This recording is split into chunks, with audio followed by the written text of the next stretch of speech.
Class ninth, welcome once again. Today's the topic is movement of substances across cell membrane. यानी cell membrane से होकर के substance कैसे move करते हैं, इस पर हम लोग चर्चा करेंगे।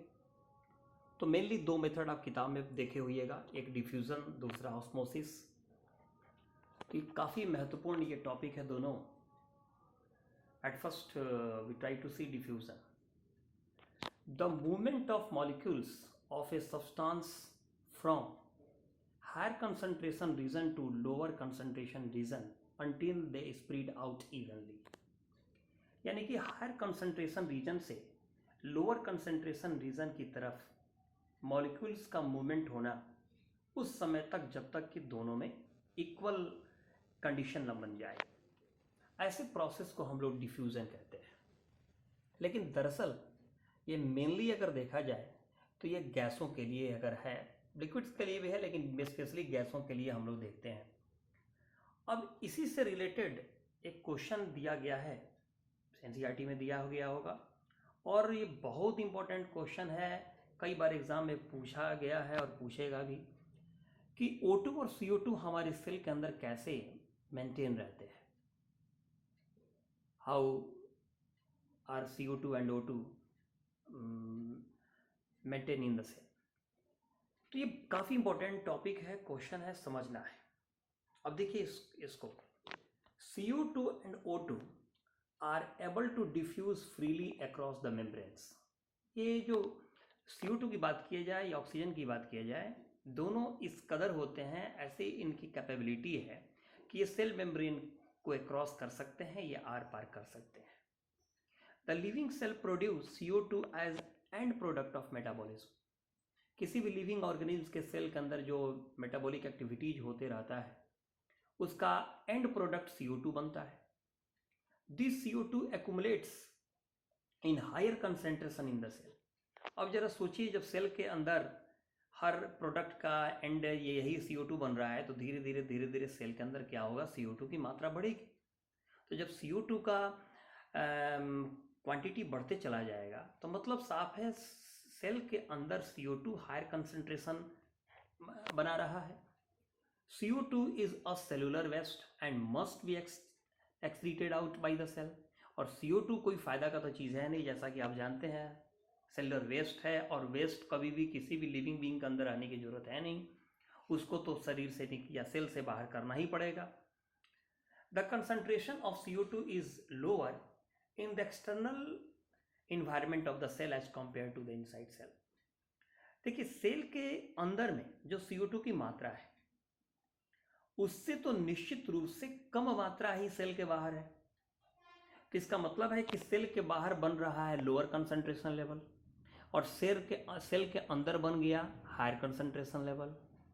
तो जब अब जरा सोचने वाली बात है, हायर कंसंट्रेशन लेवल अंदर बन रहा है, लोअर कंसंट्रेशन लेवल बाहर बन रहा है, तो ऑटोमेटिक है CO2 तो CO2 जो है वो सेल के मेम्ब्रेन को पास कर ही सकता है। तो निश्चित रूप से अंदर का जो आज हायर कंसंट्रेशन का जो चीज़ रहेगा वो निश्चित रूप से क्या करेगा, बाहर आएगा।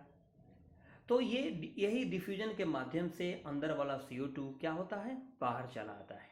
तो इस तरह CO2 जो है वो क्या हो गया, बैलेंस हो गया। ठीक इसी तरह सोचिए ऑक्सीजन के बारे में भी।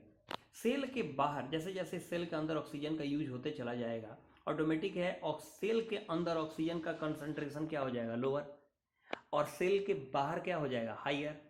तो हायर कंसंट्रेशन से ऑक्सीजन एंट्री करेगा कहाँ पर, सेल के अंदर में। तो हायर कंसंट्रेशन से लोअर कंसंट्रेशन की तरफ माने वेव बनना ही है। तो मतलब साफ है कि ऑक्सीजन बाहर से अंदर चला गया और CO2 अंदर से बाहर चला आया। तो इस तरह O2 और CO2 जो है वो सेल में जो होता है वो बैलेंस्ड होता है।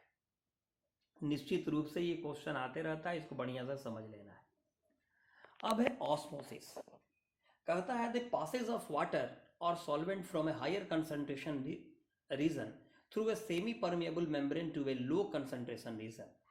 ऑस्मोसिस क्या है, तो लिक्विड्स लाइक, यानी समझिए कि वाटर हो या कोई भी अदर सॉल्वेंट हो या कोई भी लिक्विड हो, उसका हायर कंसंट्रेशन से लोअर कंसंट्रेशन की तरफ पास आउट होना। तो आप जानते हैं सेल मेम्ब्रेन को सेमी परमेएबल मेम्ब्रेन भी कहते हैं, उसी के लिए इसका और चर्चा दिया हुआ है।